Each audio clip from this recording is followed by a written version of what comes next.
భూపాలపల్లి జిల్లా గణపురం మండల కేంద్రంతో పాటు రవినగర్ గొల్లపల్లి గ్రామాల్లో ఏర్పాటు చేసిన వరి ధాన్యం కొనుగోలు కేంద్రాలను ఎమ్మెల్యే గండ్ర సత్యనారాయణరావు ముఖ్య అతిథిగా హాజరై ప్రారంభించారు. అనంతరం మీడియాతో మాట్లాడుతూ రైతులు మద్దతు ధర పొందాలంటే ప్రభుత్వం ఏర్పాటు చేసిన కొనుగోలు కేంద్రాలకి వరి ధాన్యాన్ని తీసుకురావాలన్నారు.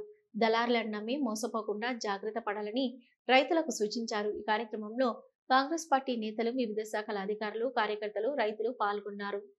కేంద్రాలు ఈరోజు గన్పూర్ పిఎస్ఎస్, అదేవిధంగా చెల్పూర్ పిఎస్ఎస్, ఐకేపీ 3 సెంటర్లను మనం ప్రారంభించడం జరిగింది.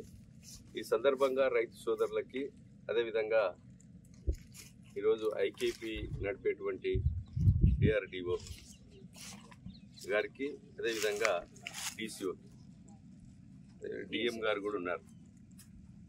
నేను ఈరోజు రైతు సోదరుల విజ్ఞప్తి చేస్తున్నాం, తారు లేకుండా, మట్టి లేకుండా తేమ శాతం 17 వచ్చే విధంగా రైతు సోదరులు దీన్ని మరి శుద్ధి చేసుకోవాలి.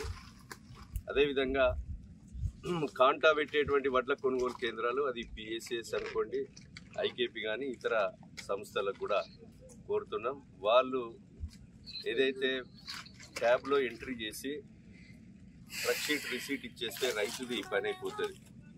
మీరు ట్రాన్స్పోర్ట్ కానీ రైస్ మిల్లు కానీ పంపించుకునే బాధ్యత వడ్ల కొనుగోలు కేంద్రాలదే, ఈ సంస్థలదే బాధ్యత.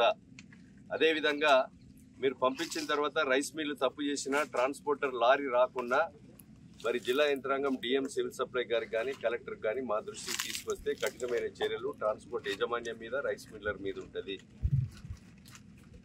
రైస్ మిల్లర్స్ కూడా వెంటనే సీజ్ చేయడం, అదేవిధంగా ట్రాన్స్పోర్ట్ లైసెన్స్ రద్దు చేసి బ్లాక్ లిస్టులో పెట్టడం కూడా జరుగుతుంది. రైతులకు ఎలాంటి ఇబ్బంది జరగకుండా చూడవలసిన బాధ్యత ఈ ప్రభుత్వానికి, జిల్లా అధికారులది. కనుక ఈరోజు నేను ఒకటే కోరుతున్నాం, ఈరోజు దొడ్డు వడ్లకు 2300 మద్దతు ధర ఇస్తాం. సన్నవడ్లు పండించేటువంటి వాళ్లకు 2320తో పాటు అదనంగా బోనస్ 500 రూపాయలు కూడా రైతు ఖాతాల్లో వేయడం జరుగుతుంది. మీ ట్యాబ్లో ఎంట్రీ చేసి ట్రక్ షీట్ తీసుకున్న 10 రోజుల్లో మీ ఖాతాల్లో డబ్బులు ఇస్తాం.